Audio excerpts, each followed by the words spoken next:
everyone. Welcome back to Salt and Burn This, a supernatural rewatch podcast. My name is Sami. I'm Valerie. Thanks for joining us yet again. Again.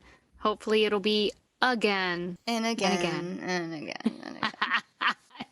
No, again and again. I mean, yes, woohoo! Yeah. I'm kidding. No, I'm not. I love doing this. But I'm very stressed out this week, I have to say. And thank you for being flexible and moving this because... yeah, no worries. Like I said, it gave me time to drive back from my folks. Mm-hmm. Did you have a good time? I did. It was just a quick visit, and it was to drop off the dog so they can look after her while I'm working out of town. But yes, I did have a lovely visit with my folks. They're so funny. The first day I was there, they're like, "Oh, it's so good to have you. Bye." Like, Mom had to run to Costco, which is like 45 minutes away. And then she can never just go to Costco because who can ever just go to Costco? Right. And then my dad ran to Walmart to pick up a prescription for something, but it wasn't ready. And it was some sort of like only one person was working behind the counter. 3 hours later. Holy shit. 3 hours later, he made it back home. And I was just sitting there on the couch like, I could have sworn my parents knew I was here visiting. But Very yeah, funny. they are socially busy. We'll just say Well, today. good for them. Today, my dad got up and played golf. And then came back home and picked up my mom so they could go play bocce because they're in a bocce league. And then my mom's directing a play, so she has rehearsal. Oh my God. And then my mom is also part of a bridge tournament. And so she has a bridge game tonight. Oh my God, I was exhausted after the bocce league. I was like, well, that's it. That's enough. That's enough activities. Exactly. I'm like, are you going to have time to look after the dog? Yeah. You know? So I have a funny / embarrassing story. So I was testing out various shirts with my costume. You know, so I have the corset, right? Which is an underbust, so it hits like right underneath the titty line.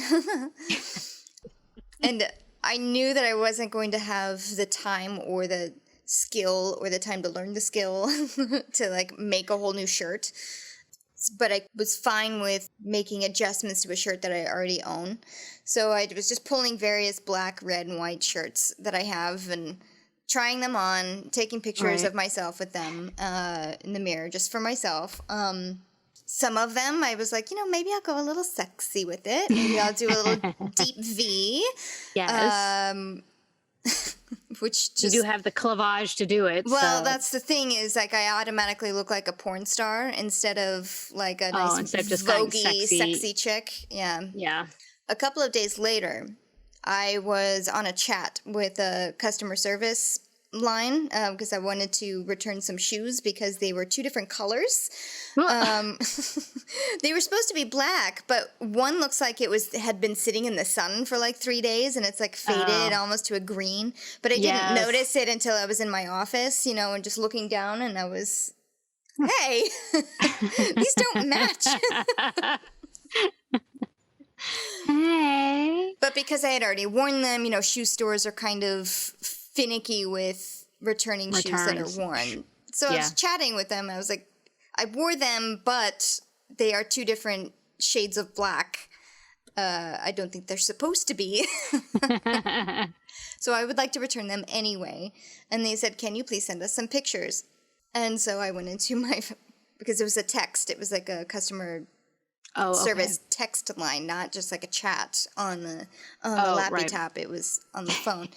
So then I went into my album and I selected a few photos and then I pressed send. But then after they sent, I noticed I clicked like 2 or 3 of my Harley Quinn photos.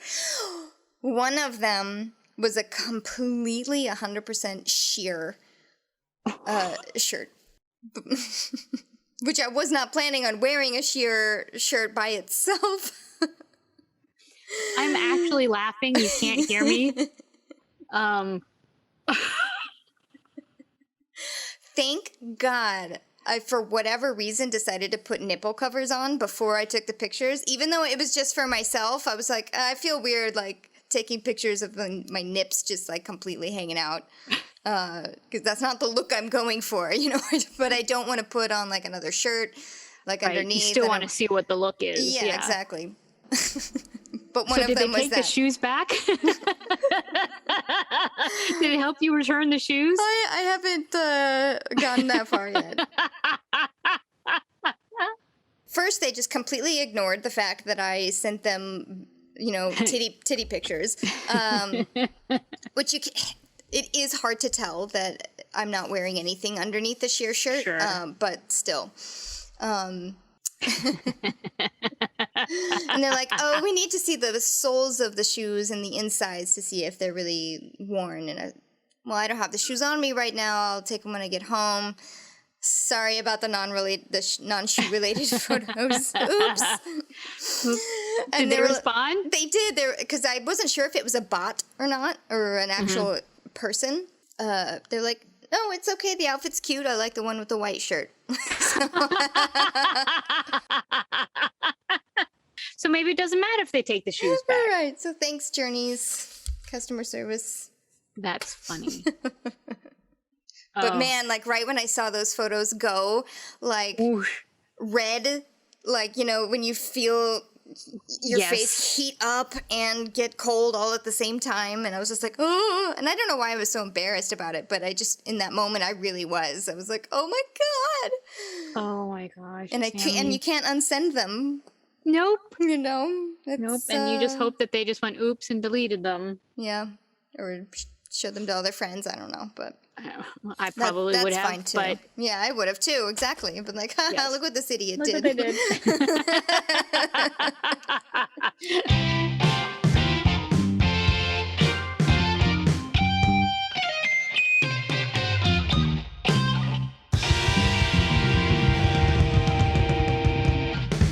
Season 2, Episode 7, The Usual Suspects.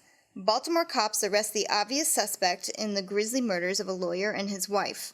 Dean, caught with blood on his hands and a history of being on the spot when people die violently. Written by Catherine Humphris and directed by Mike Roll.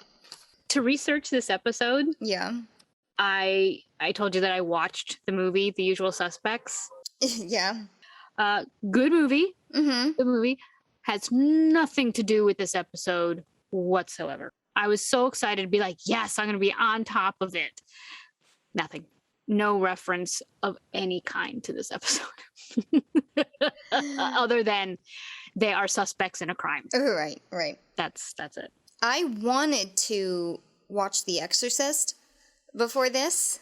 I just didn't have time. Well, I've never seen it. I know the movie. I've seen bits and pieces of it. I've seen kind of the relevant stuff. But it came out. I know the gist of the movie, and I've seen the crazy scenes that everyone talks about. That people always quote. Yes, exactly. I don't think I need to see it. I think had I watched it at the age that everybody I knew was watching it, I think I would definitely have some scars, a little bit of trauma. I liked this episode. Yeah, I did too, especially because I've been on such an SVU binge lately. This was like, this is like two of my favorite things. Right? Cop show. Yes. Murder mystery. Yep. That was great. And of course, might as well just start the episode off with the biggest guest star, they've had so far. I know. Which is Linda Blair. Mm-hmm. The child actress from The Exorcist, obviously an adult now. Yeah. And she was great. Yeah. And her when I first saw her, I was like, ooh, I know her. It's like what I do with all the guest stars. I'm like, oh, I know that person. And it took me a little bit longer than it should have, because I was like, who is that? Who is that? Who is that? Who is that? Oh, got it. Got it. I mean, I got it before the end of the episode. Right. I knew who she was because of the end of this episode, not because I had seen it recently, but I just remember the little fourth wall comment that they make at the end. Mm-hmm. I remembered that when I saw the photos on the DVD box. Oh yeah, she has a very recognizable face. Yes, and I was just like, oh right. Yes, Eric Kripke was very excited to have her. Oh, really? This. Yes, he thinks that he thinks that Exorcist is one of the scariest movies he's ever seen, and so that makes her the queen of horror. Right. So he was like, good. I love hearing that. I love hearing like fanboying, right? From people who are in their own rights, celebrities.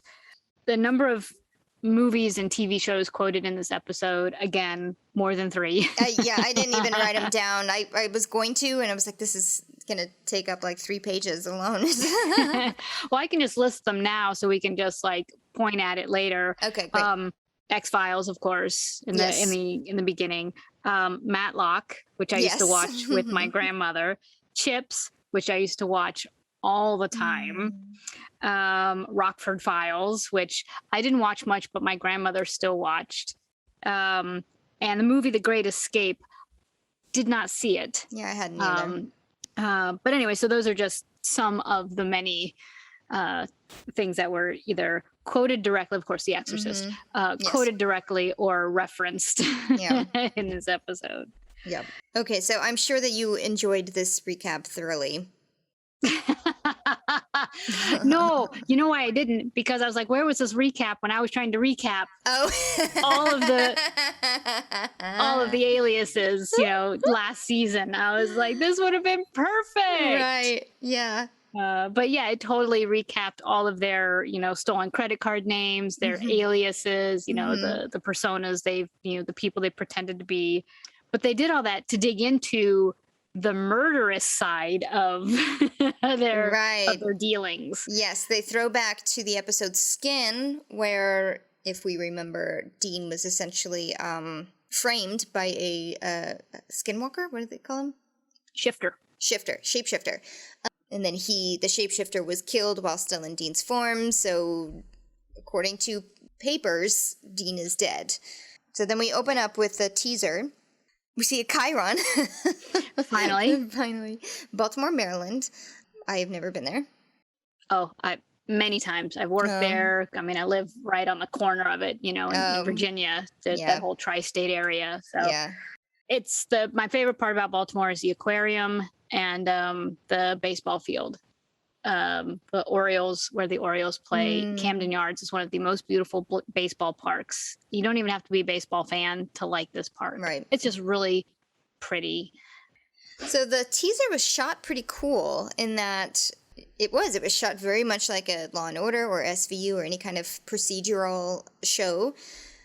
One cop is interrogating somebody in the room. You don't see who it is.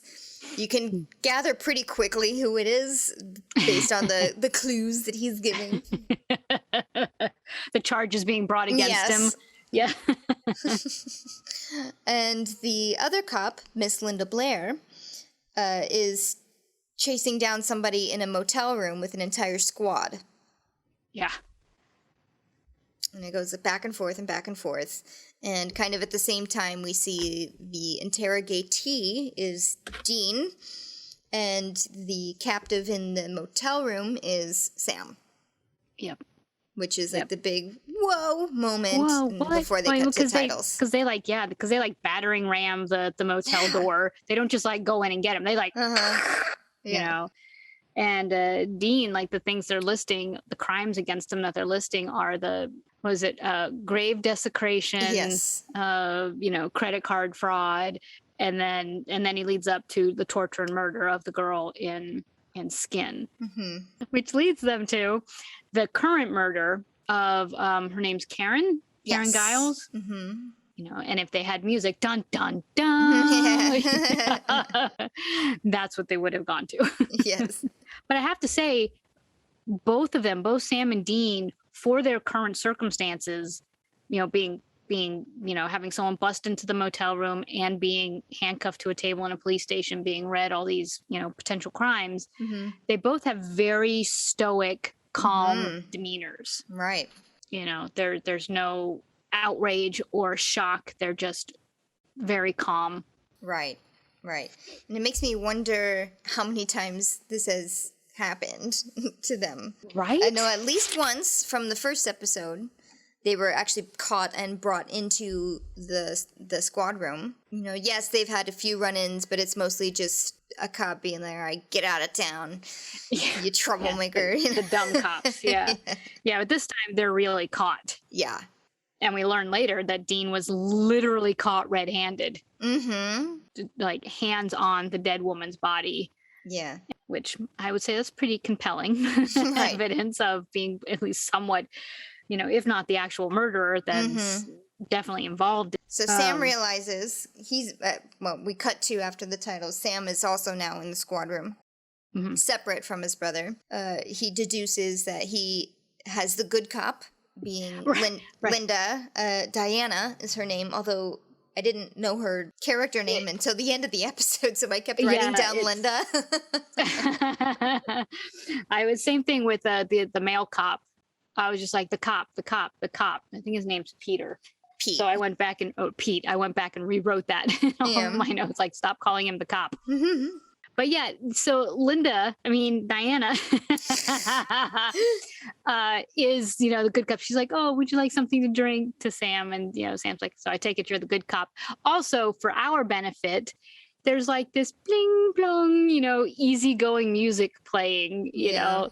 So the stress and tension of the teaser isn't there. Diane, whatever her name is also listing all of Sam's, you know, supposed transgressions leading up to Jess's death, and the fact that once his girlfriend died, he just kind of dropped off the grid, which is very suspect.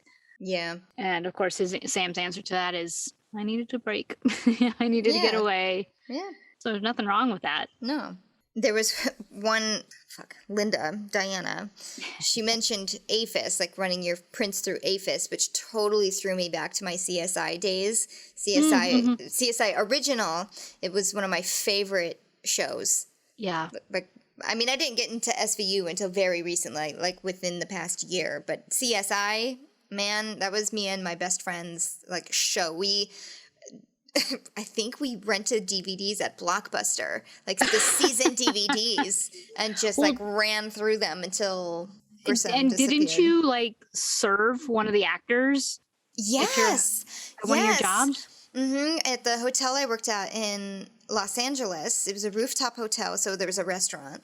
And it was the guy who played Warwick. Warwick, yeah, sorry. Yeah. Warwick Brown. I'm getting the little person actor confused. Warwick Brown. He was there, which was very, very exciting. Although it was after his stint with the show, after they killed him off, which was bullshit. But absolutely. Anyway. But I love that Sam also, like, in his sarcasm when he's talking about, look, I just needed some time away, and I've been, going on a cross-country trip with my brother, and Diane's like, well, how's that working out for you? And he's like, pretty good. I got to see the second biggest ball of twine. And oddly enough, in all of my cross-country trips, I've never seen the ball of twine. I haven't seen the first biggest or the second biggest. The first biggest is in Minnesota, and the second biggest is in Kansas. Oh, is it really? Yes, it is. Oh, I should go see it. I have not seen either. It was always one of my, I hate to say it, but one of my goals. Like, one of my bucket list things was to, if I'm going to be driving cross country, twice a summer, I want to stop and see the biggest ball of twine. You got to see the stupid things on the road. Yeah. I saw the cars, the cars planted in the ground. I saw those, and I saw the dinosaurs and the things, Did you ever see the giant blue whale in Catoosa, Oklahoma? I did. Oh, I love that whale. I never understood the appeal of it. I drove by it all the time because it was on the way from Claremore, where my parents live, in Tulsa. And when we first moved there, there's these signs that say it's a big tourist attraction, and we're like, really? It's just because. I know. Same thing with the ball of twine. It's just silly and fun. I thought Sam was channeling his little inner Dean here with her and his sarcasm. Yes, and but she's trying to convince Sam to turn on Dean. Mm-hmm. Totally not succeeding in that. No. But she's like, so tell me, like, how did you guys get involved in this? And so Sam starts to tell them about that the guy murdered Giles. I keep saying Giles from Buffy.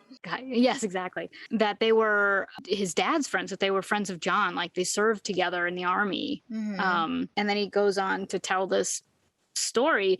But as he's telling this story, what we're seeing isn't what he's telling. No, there's the fake story he's telling the cop, and then it's flashing back to the real story where they just picked up his name from a newspaper as a suspicious death. Right. And so it's Dean who has this newspaper, and he's like, check this out. And he shows the headline to Sam. And it turns out it's, like you said, it's a suspicious death of somebody who was mysteriously killed, but there were no witnesses. The security cameras were blank. And so Sam and Dean are like, well, it was either somebody tampered with the tapes or it was an invisible killer. Yeah. You know? Either way, let's go check it out. While Sam tells Diana that they went to go comfort his wife, Karen, as old family friends, and, give her their phone number just in case she needs anything. In reality, they are posing as insurance agents. Trying to get information from the wife. Yes. About the husband and why he would have potentially been targeted. Yeah, and Dean is extra weird in this scene. He was. Just so awkward. But at least the angry edge is off of him, whereas like in Children Shouldn't Play with Dead Things, he was like, did you see her? And did you do that? And he was all very angry. This time he was just like, so did he see anything? Did he weird? What weird? Strange, crazy. I mean, he just like kept going, but he wasn't, at least he wasn't angry about it. No, he was just goofy, and it wouldn't make sense for an insurance agent to be asking these kinds of questions, which is what is going through Karen's mind. Like, why? Right. Why do you need to know these things? What is going on here? But she still ends up answering one of the questions. Yes, she does say that he had a nightmare about a pale woman with red eyes standing by the foot of his bed. And then all of a sudden she was gone. Like he blinked or turned around or something. She was gone. While Sam and Dean were doing this, back and forth about whether or not they should go on this case, that's where the X-Files comment comes in. Oh, yeah. I'm sorry. He's like, no, it's okay. He was like, so let's go, Scully. And Sam's like, I'm not Scully. And Dean says, well, I'm Mulder. You're the redheaded woman. Yeah. We're just like, hey, okay. Right. Yeah, it's fine. It's fine. Whatever. So Sam keeps the lie going. Yes, because Diana says there were witnesses that said 2 men of your description breaking into her office.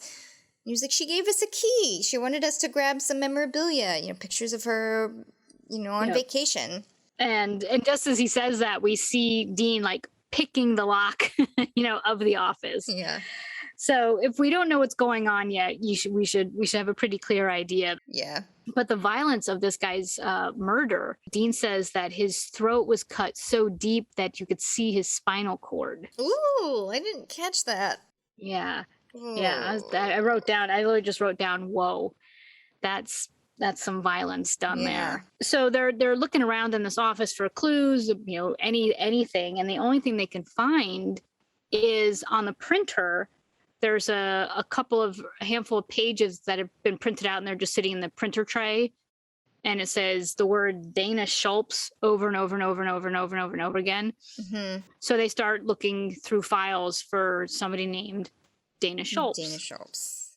And they can't find anything. But while Sam is sitting at the computer desk getting ready to start, typing things into the computer, he notices like a smear on the desktop. Mm-hmm. And does the old like breathing test. Yeah. And fogs up the glass top. And Dana Schultz is written with like a finger on the desktop. So now they're like, okay, what is happening in your apartment? Do you hear that? Yes. It's a fucking kid just running around. Oh my God. It sounds like now that he has like a basketball with him, or he's running around on 4 legs. That's actually creepy now that you say it like that. Goddamn kid. All right, Dana Schultz. They can't find anything about Dana Schultz. She's not a person, wasn't a client. They just can't find anything. But Dean leaves Sam at the office because Sam's like, I'm like half an hour maybe from cracking this guy's password, and maybe I can find something in his computer. Dean is super bored and tries to wait for approximately 2.5 seconds and then says, nope, I'm gonna go. He's like, can't do it. He's like, he was driving Sam crazy. He was like making noises. He's gonna go to Karen's house. Yes, and see if she knows anything else. Cut to Karen in Karen's house, and she's obviously in mourning and crying, with tissues and blowing her nose. And this is one of the scariest things I ever see in movies, which is that pass by. I don't even know if that's what you call it. Something runs between the camera and the person you're looking at. And the person you're looking at sees it maybe. Yeah. They did it a lot in the episode Asylum. I think all throughout the episode. There's like 3 or 4 of those going on. And yes, it is terrifying. Because you see it. Yes, and the other person does not. Is completely oblivious to it. Maybe they did. Right. Yeah, and those scare me to death. Mm-hmm. And it did it. Same here. Did it to me here, because I was expecting to maybe see something behind her or whatever. But when it passes like right in front of your vision, yeah. So she's sitting on a couch. Something goes whoosh between her and us. She notices it, but she doesn't know she noticed it. Mm-hmm. She turns and looks, I guess, out towards the windows and thinks she sees a shape. Yeah, well, she does see a shape. She sees a woman, like a really pale woman dressed in white with some red on her. Looks like blood, maybe. It was really just an instant. Like she looks, sees it, and kind of screams, and then it's immediately gone. Because she takes off her glasses, like maybe I didn't see that. And of course, without her glasses, she's like, oh, okay, totally blurry. Yeah. So she heads upstairs, smart woman, to calls 911. And as soon as she gives the address of where she is, and she says, I saw somebody, or I think there's someone in my house, the line goes dead. So her phone gets cut off, and then the lights do that flicker electric, out. But at the exact same time, her printer on her desk starts printing. It was a fax machine. Oh, it was a fax machine? Well, at least that's what the subtitles said on Netflix. Because it was like... it was just like, hee, fax machine. Well, the cop earlier, pulls off some pages off the fax machine. He's like, this, just off the fax. Yeah. But anyway, whatever it is. It's that Dana Schultz written 1,000 times again on this page. So Karen goes into her closet to get a flashlight, and she's like, click, yay, flashlight works. And when she turns to leave the closet, she's confronted by the ghosty woman. Yes. Who's just standing right there. And you can see full on pale, red eyes. I mean. Yeah. Throat cut. Scream. And then that's all we see. Yep. And then the next scene is Dean breaking into the house, calling her name. She's not answering because she's dead and bleeding on the floor. She's quite dead. Yeah, so he is like, well, shit. Looks around. He sees the Dana Schultz papers on the machine. And he's like, what the actual? If he could have said what the actual fuck, he would have. Yeah. And he goes to the body and kind of examines it a little bit, sees that her throat is cut, and then checks her wrists, and he sees some bruises on her. Like if you had been tied up or handcuffed, really tightly, they'd be bruised, banged up, marked right there. And of course, my first thought was, don't touch the body. Right. And of course, at that exact moment, the cops show up. Burst in, yes. See him in a very compromising position. Literally red-handed. Blood on his hands, holding her bloody hands. Yeah. But again, doesn't freak out. He's just like, damn it. Yeah, especially because he wasn't expecting that. He didn't know that she had called 911. Right. So he was not expecting cops to appear at any minute. Right. But I guess he also just knew, he didn't try to run and jump out the window or anything like that. Right. See how this plays out. So now they're at the police station. It seems like the Linda Blair character is having doubts after having listened to, part of Sam's story, and hearing and knowing what she knows about Dean being arrested. There was no murder weapon found at the scene, and their stories, both Sam and Dean are telling the exact same story. Yeah, I thought that she thought that was pretty suspicious, a little bit But the other things you mentioned, yes, we're also like, I don't know if we have a case here because there's no evidence.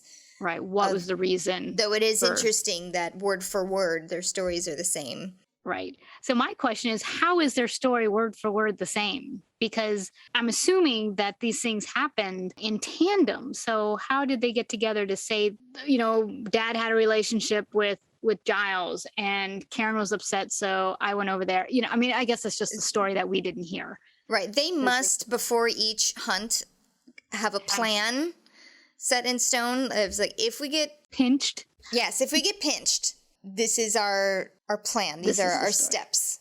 Okay. Because at first, when I first watched the episode, I didn't think about it. But then the second time through, I was like, hey. Yeah.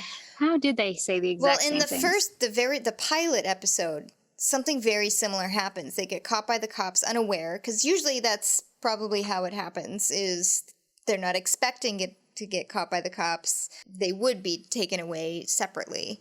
And in that episode, I didn't get a chance to rewatch it. I wanted to, at least just that scene, the cop scene, just to see how similar it was. But I feel like they also had a similar story, or like a breakdown of, they always have a plan just in case. Sure. And we hear what some of that plan is later. Yeah.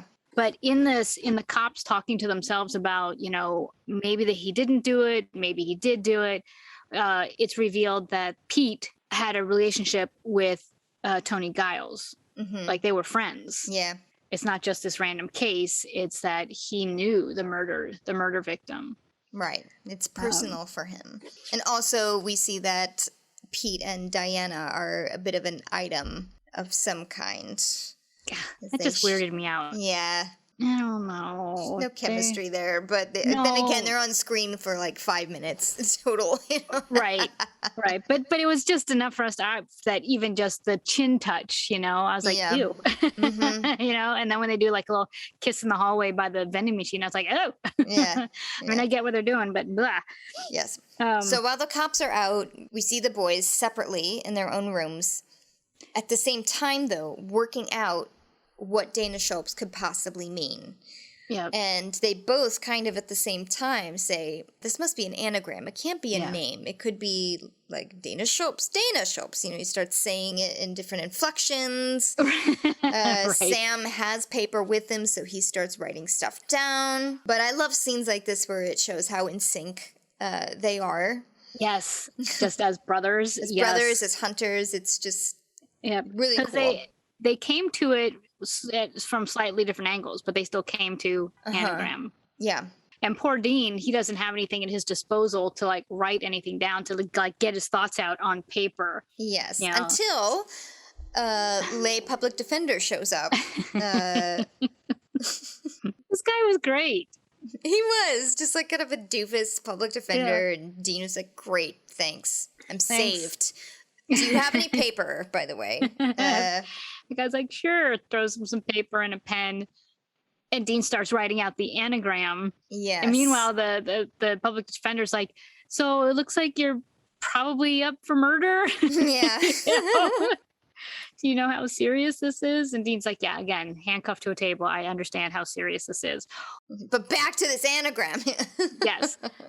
And it's the public defender who kind of figures it out. Right. He's like, oh, well, I don't know this and I don't know this, but if you take this word and that word over here, it makes the word Ashland. And Ashland is the name of a street. Yeah. Just a couple of blocks from here. So very innocently solves the anagram for them. Mm-hmm. Or at least a big part of it. Yeah. Dean writes something, like takes another piece of paper, writes something down, folds it in half and says, take this to my brother, would you? Yep. And the lawyer's like, dude, what are you doing? Yeah. And Dean's like, thanks, Matlock. I got it. Yes. Which again, my grandmother loved Matlock because Andy Griffith, because, and if you didn't know who Andy Griffith was. My grandmother liked it too. Yeah, that's why everyone loved the Andy Griffith show. Yep. Diana is sitting at her. Mm-hmm.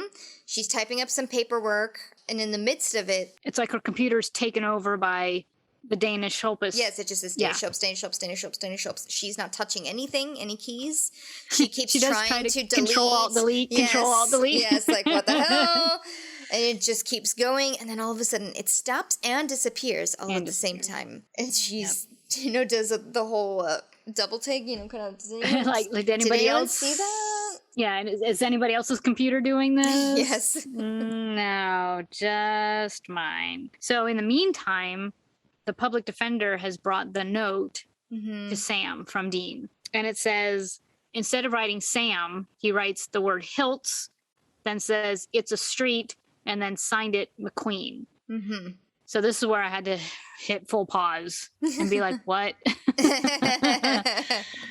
All right. And you didn't even have to because had I just watched it, it would have been fine. So it's explained that Hilt is the character, Steve McQueen's character in The Great Escape. And The Great Escape is about American POWs escaping a Nazi prison camp.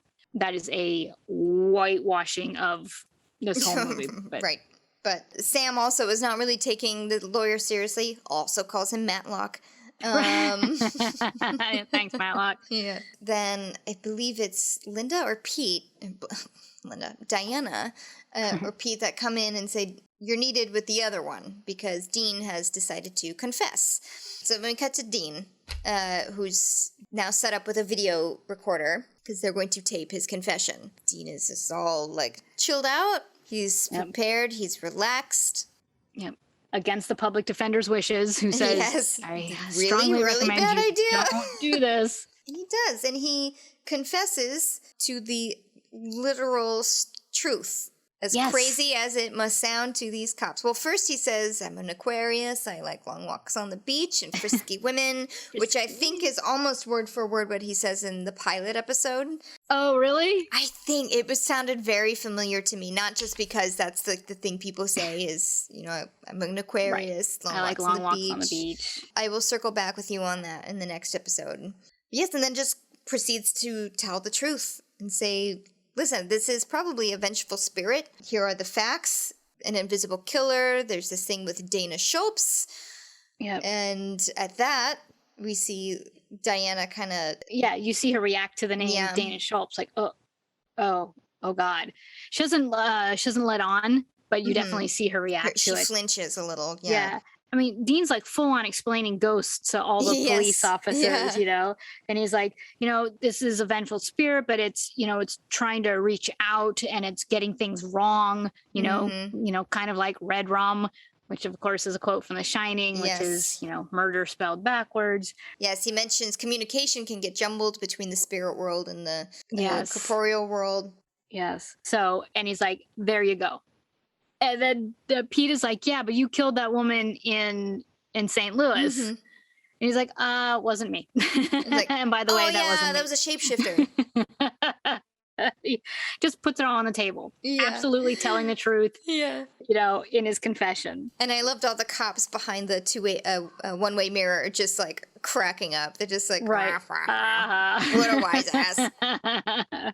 We don't see what happens after she reacts to Dana Schultz, but then Dean drops and Dana Schultz, by the way, is an anagram for a street name, and it's Ashland. And it's like, boom, he's done.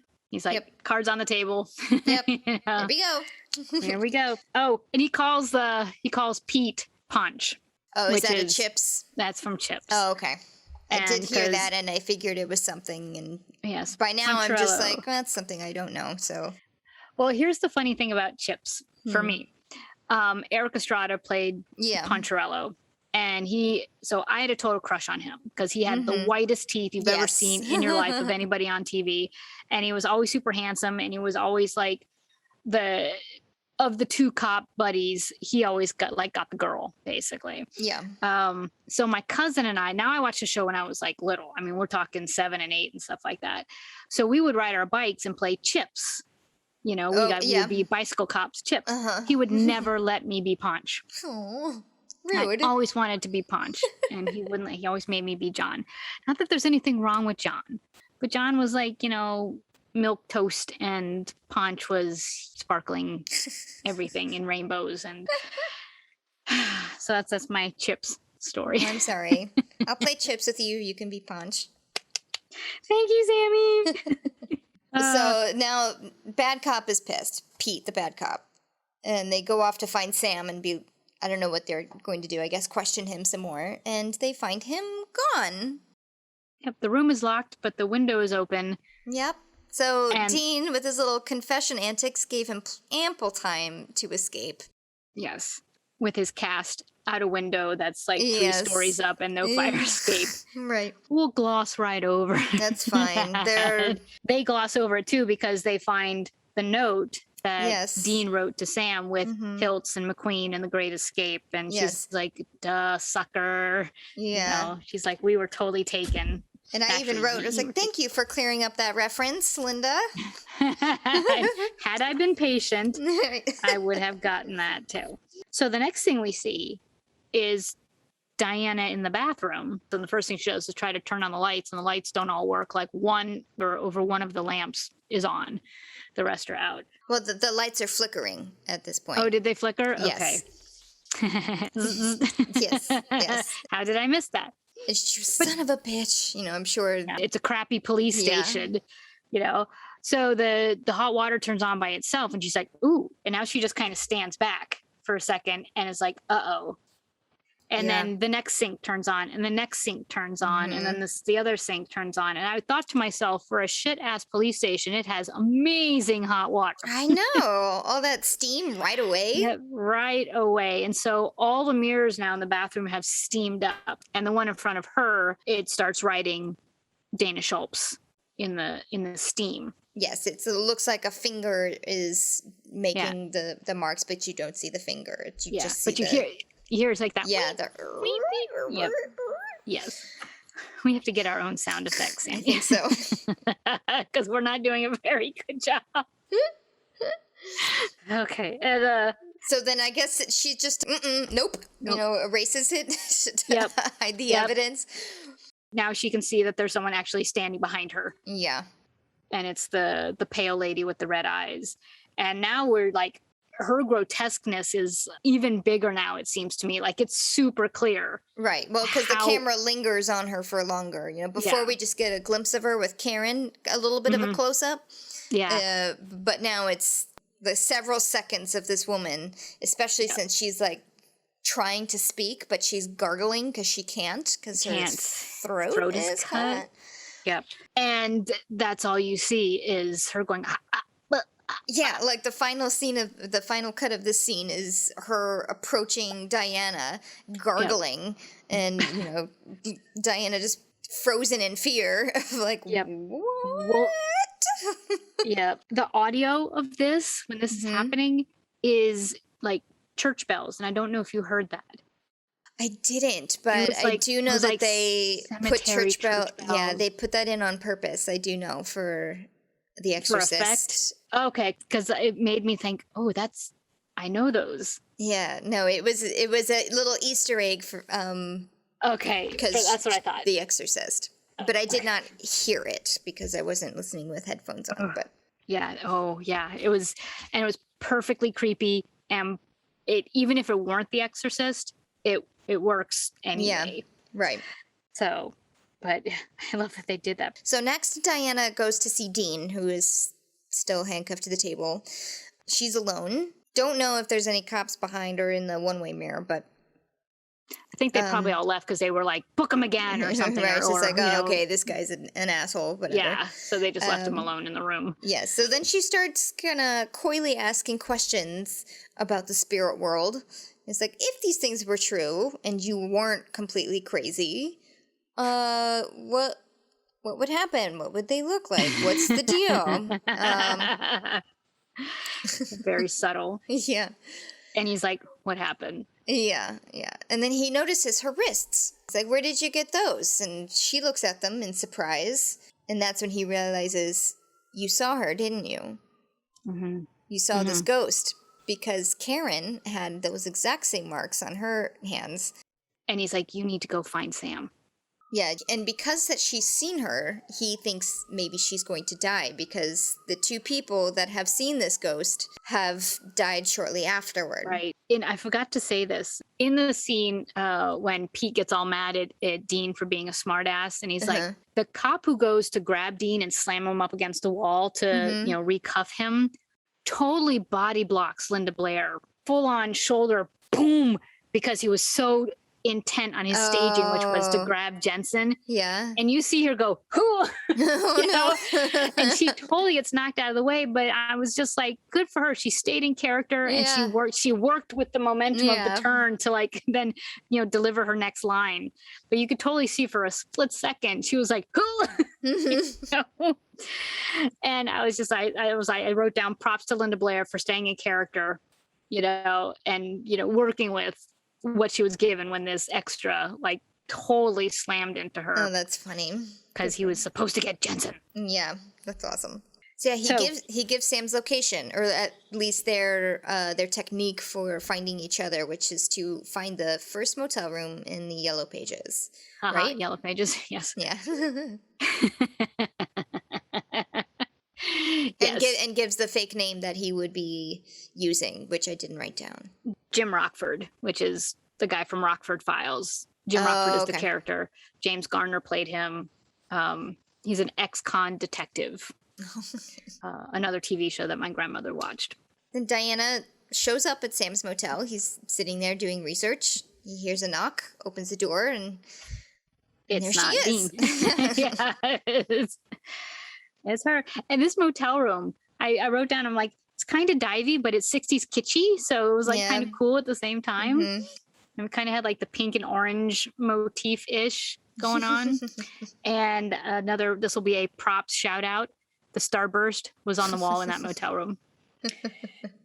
So Diana tells him what the spirit looks like. She definitely got a good look at her. And then he proceeds to show her photos that he somehow got from bookings or crime scenes, things that he should not be able to get. Yes. Even though they did leave him in a room in the police station that had folders and files just there. Yeah. I was like, I'm sure they weren't crime scene photos, but there was like... Right. Yeah, that is interesting that they left him unattended completely. Yes. Like there wasn't somebody just to stand watch over a possible criminal, but regardless. But she makes a note of that. She's like, you shouldn't be having these. And he just says, you have your job, I have mine. Yes. But he points out a woman, or she points out a woman. Yeah, because like, do you recognize any of these people? That one. But, how do you know her? And she's like, I don't know. I just she knows it because she's the ghost. But he's like, well, did you ever arrest her? Mm-hmm. And she's like, no. No. Not that I know of. Yeah, because she did get busted for heroin. She was a heroin dealer. And so he asks her, well, did you ever work narcotics? She says, well, yeah, I did, before Pete and I moved to homicide.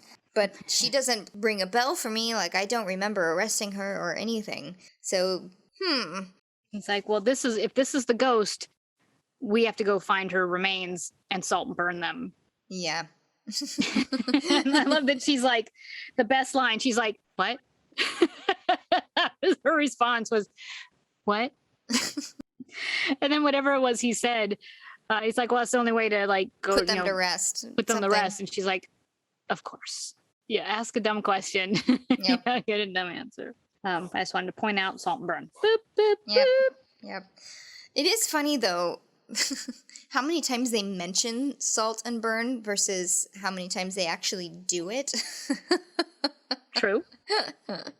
It's always like, oh, we do it. Oh, wait, something happened, in which case that's not going to work, Right. Oh, that's right. She's a juicy corpse instead of, old bones. Right. Or a zombie. Oh, yeah. Right. Or they drowned, so there is no body. So cut to the basement of Claire's house.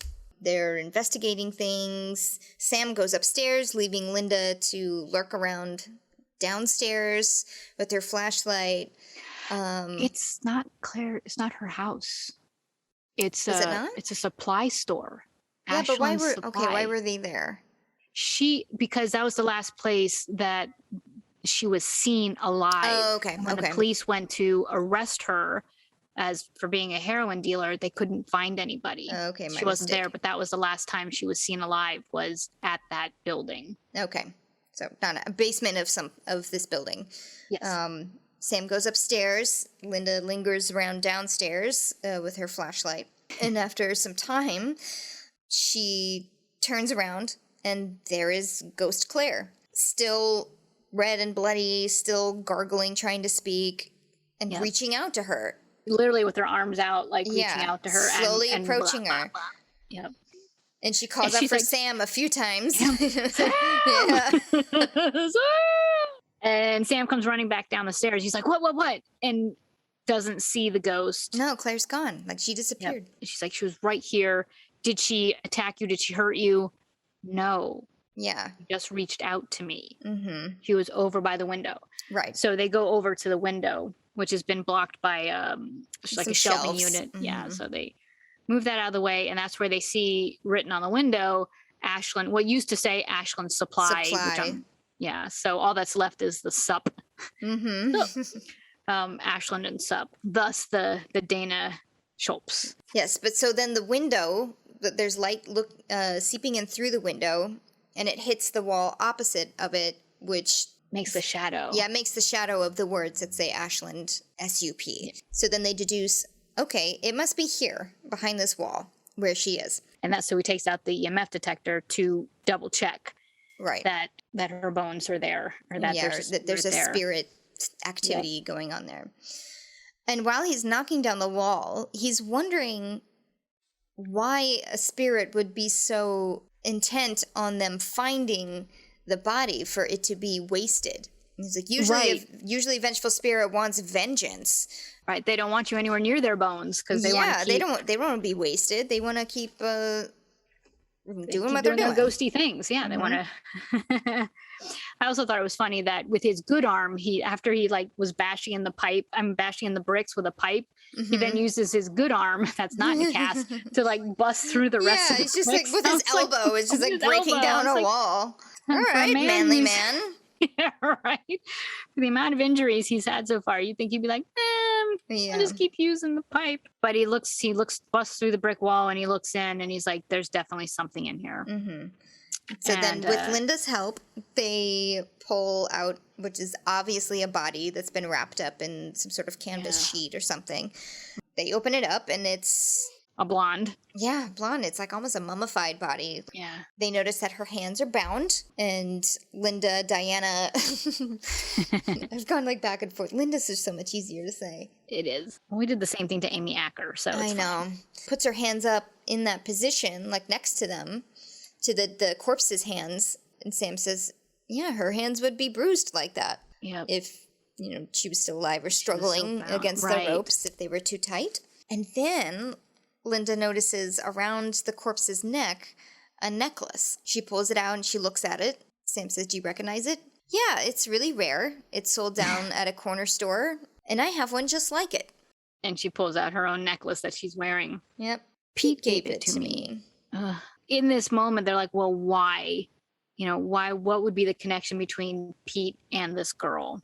Yeah. And that's where Diane makes the connection that, she was a heroin dealer. Heroin went missing at the police station, and no one knew. We knew it was cops. We just didn't know who did it. Yeah. And now the connection is Pete. He must have stolen the heroin to give to her to sell. Right. And somehow the deal went bad. Yeah. And he killed her. Yeah. And so Sam realizes that it's not a vengeful spirit wanting vengeance, but someone wanting justice. Yeah. So she's a death omen, not a vengeful spirit. Right. Which I was like leaning forward. I was like, oh, yeah. Yeah, that was an interesting twist. Yes, that was an moment for me. That wasn't like, yes, I know, get to it. It was like, oh, yeah. Okay. What do we do now? Yeah. what do we do with this information? So in the meantime, we see that Pete essentially kidnapped Dean from the police station. Yeah. And has him in a police van and is, apparently extraditing him to St. Louis. For the murders that he supposedly did there. Yeah. And Dean, not being stupid, is like, and you just decided to take this trip all by yourself, all 800 miles alone? In the middle of the night? This can't be good.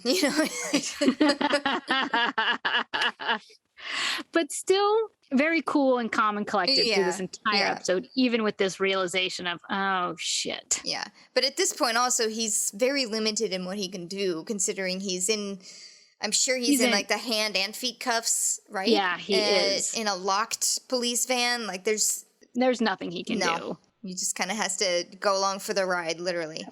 And it's like when Pete pulls off the road, you know, into the forest, into the woods, Dean, all he can do is like make jokes because that's totally Dean. He's like, ooh, got a tinkle already? You might want to get that prostate checked, you know? And I mean, he finally does have a small moment of, okay, when Pete like yanks him out of the van and points a gun at him. Yeah. You know, he's like, you know, you're not going to get booked. You're going to get killed by me for trying to escape. Yeah. Thankfully, Sam has told Diane, police vans have LoJack. Turn it on so we can find him.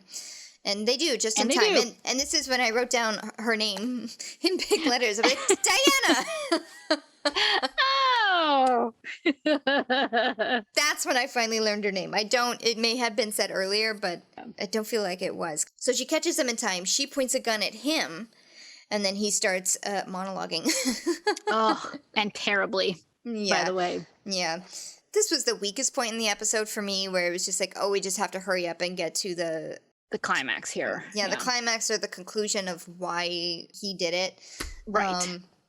It was because the deal went, first Claire didn't want to do it, and Tony and Karen were also in on it. Turn him in. Yeah, they started to get cold feet, and I just, I had to kill him or I would be busted. And now here's this guy, this perfectly good guy that we can just pin it all on. We'll just kill him and say it was all him, and then just like wash our hands of it, and it'll be fine. And Linda does lower her gun, or he says like, well, I still love you. I still love you. I wrote that down, and I wrote down what? Yeah. She lowers her gun. And he's like, thank you. Yeah, he takes a breather, says thank you, and then turns to shoot Dean in the face, and then instantly she shoots him. Right. Doesn't kill him, just shoots him enough to be able to walk over and stand over him and be like, you're an idiot. Next time, buy me a new necklace or something like that. Yeah. One of those like throwaway lines. Yeah.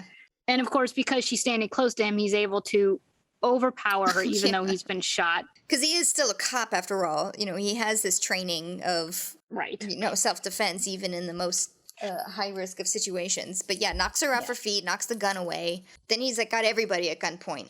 Yeah, until the ghost shows up. Claire shows up, and all we needed was for her to like tap him on the shoulder. Yeah. Because she was behind him, and of course he turns around, sees her, and she does that. Yeah. And I thought she was going to kill him. Mm-hmm.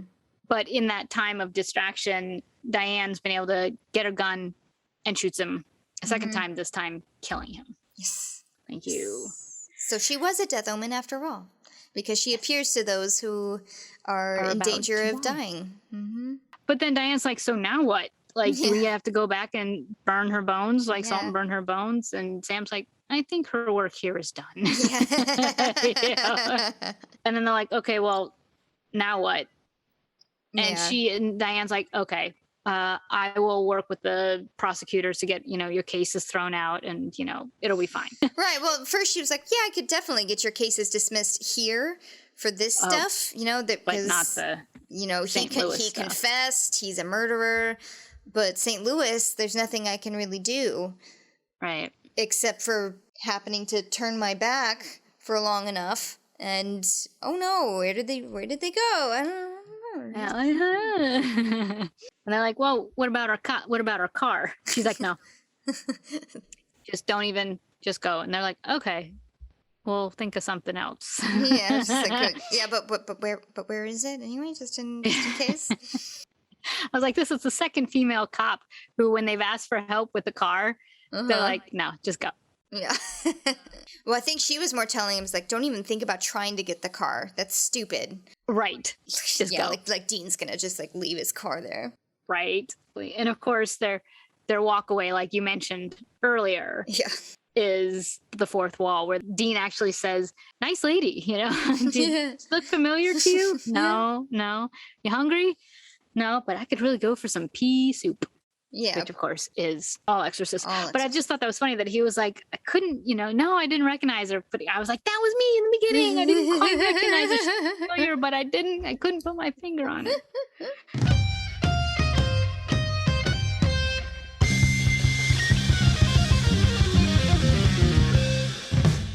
cute little walk away. Yeah. And I thought Linda Blair did a great job in this because she could have been overblown, because of who she is. Right. Or she could have been in a role, or she could have been a character where it was so obviously a callback to her character in Exorcist. So I like that they chose her as this. Yeah. As a badass lady cop. I'm also glad they didn't kill her. That she wasn't a victim. So yeah, I thought that this was exciting. This is, I think, the biggest guest star they've had in the timeline of the show as of right now. I would say so. I enjoyed it. Like I said, for me, watching it the second time was hard for some reason, just because I think because seeing the Winchester boys from the cop's point of view, and her opinion mattered to me. I think that's the other thing, right? Is that her journey in figuring out that they're, they may, when you look at grave desecration on its own, that's disgusting and awful. Yeah. But when you see it, from our point of view, it's a necessity, and they're not desecrating graves; they're saving people and hunting things. So to see Diana's journey in learning what we already know, that made it an interesting episode. But in the beginning, it was hard for me to accept her point of view. Yeah. This was a nice breather episode after all of the heavy stuff that's been going on. So it was nice to have just a little break where you could just enjoy, and this is a standalone thing, basically. Yeah. You didn't really need to know anything. Well, I guess besides the episode skin, but they take care of that in the recap. But yeah, there was no daddy stuff. There was no Roadhouse stuff. There was no brothers angry stuff. Yeah, there was no Sam's secret stuff. It was just an episode, kind of good old fashioned ghost hunting. Yes, with a little twist. Yes, which I enjoyed, and I needed that. I needed the breather. I needed to see them. And you also got to see more of their chemistry. The brothers, like, this is why they're so good together. Yeah. Yeah, their chemistry when they were apart. Like, they were apart this whole episode. Right. But they still played off each other. Yeah, I did too. It was also nice to see Sam have a little bit of a spotlight moment. Because it's been a lot of Dean. And I love Dean. Right. I love them both. I want them to have equal screen time. Right. What also was nice to see, Jared on his feet. Yeah. Not drugged up, although still in a cast. Still in a cast. I don't know how much longer he has that cast on for. I love that in this rewatch for me, I'm seeing these episodes like it's the first time. Yeah, particularly season 2. It's been a long time since I've seen anything of season 2. Yeah, I am not remembering these episodes. So most of the time, I'm like, oh, I know how this ends. I know what this is. But this one, I was like, who is it? Yeah. What's the next one? So the next one is Crossroad Blues. Oh, see, now this makes me think we're going back into demon stuff. Totally. Just because of what we know about the Crossroads. Right. So, but I wouldn't be able to put my finger on what episode this is. So I have a vague remembrance of it, but does it have to do with like a blues singer or something? Okay. I think so. I think it's like a play on an actual story. Like an urban legend? Yeah. Okay, then I do know this episode. Okay, I'm okay with that though. Thank you so much for joining us on this episode. Please follow us, rate us, subscribe to us. Although I don't think Apple Podcasts uses the term subscribe anymore. I think it's now just following. Follow. Yep. Yeah. But anyway, follow us there and give us a rating if you enjoy us.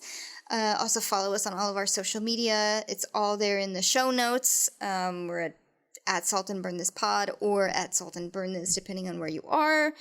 TikTok is still not really happening. That's okay. We'll get there. Maybe. So yeah, we will see you next week for Crossroad Blues. Bye. Bye.